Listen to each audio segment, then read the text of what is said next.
Today I'm making homemade beef stew. I've cooked a boneless chuck roast in my crock pot for about 7 hours, and it's good and tender, and I took all the fat off of it because I don't like to put that in my stews, and I've got it sort of chopped up, and I've retained 4.5 cups of the broth that I cooked it in, and I have it in a Dutch oven. And I'm going to add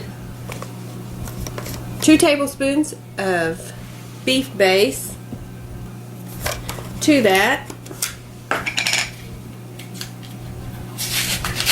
And you want to be careful with your bases, like beef base and chicken base, because if you use too much it can make your food taste salty.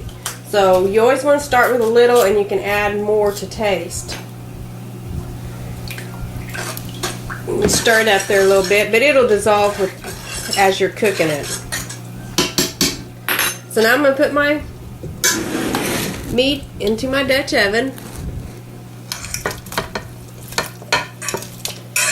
If you don't have enough liquid, you can always add plain water. The beef base will flavor it up real nice. I cook my chuck roast in Lipton onion soup mix, and I just like to have that broth in with my meat as I'm cooking. Alright, and I've got 5 potatoes that I'm going to slice up to put in my stew.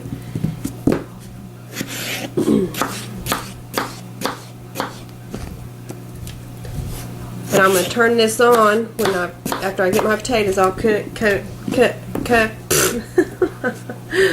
up and put in there. I can't even talk. Alright, I've got my potatoes added to my stew with my broth and my meat. My goodness, that was a little big. And so now I'm going to add some carrots.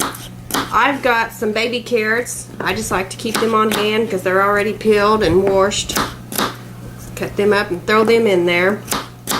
And we're going to cook this on our stove over a low heat for about 30 minutes. And that will cook your potatoes and your carrots, make them nice and tender. And then we'll add water with some cornstarch in it to help thicken it. And the juices from where you cooked your meat and you put your beef base in here, that's what's going to make your gravy. So, because right now, of course, it's nice, it's loose, it's real runny, and that's good. You need that extra broth in there while you're cooking. It'll cook down some, and so put it on your oven. Or I'm sorry, I gotta stop. All right, we've got the stew on top of the stove cooking, and cover it with a lid to help keep the moisture in and keep all your flavors in there. My beef stew's been cooking for about 20 minutes. Now I just want to check on it, keep an eye on it. It's looking good.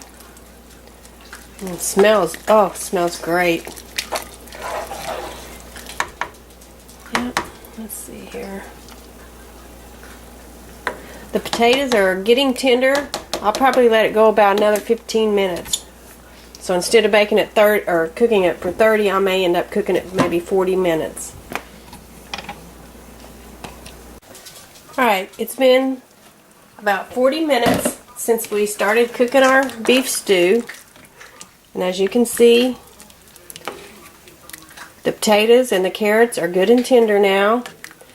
If you want to, you can eat your beef stew like this. I mean, you don't have to thicken your broth. I just like to. And I've got a glass with just a little bit of water in it. And to that, I'm going to add a heaping tablespoon of cornstarch. Stir this all up. Put that in there. Mix it in. Now let that simmer, and as it simmers on low, your broth will thicken, so you want to keep an eye on it. Don't turn it up and walk off and leave it. And you just continue those steps until you get to the desired thickness that you want. I'll serve this with either hot rolls or some homemade bread that I bought at the store, and it's delicious. You'll love it.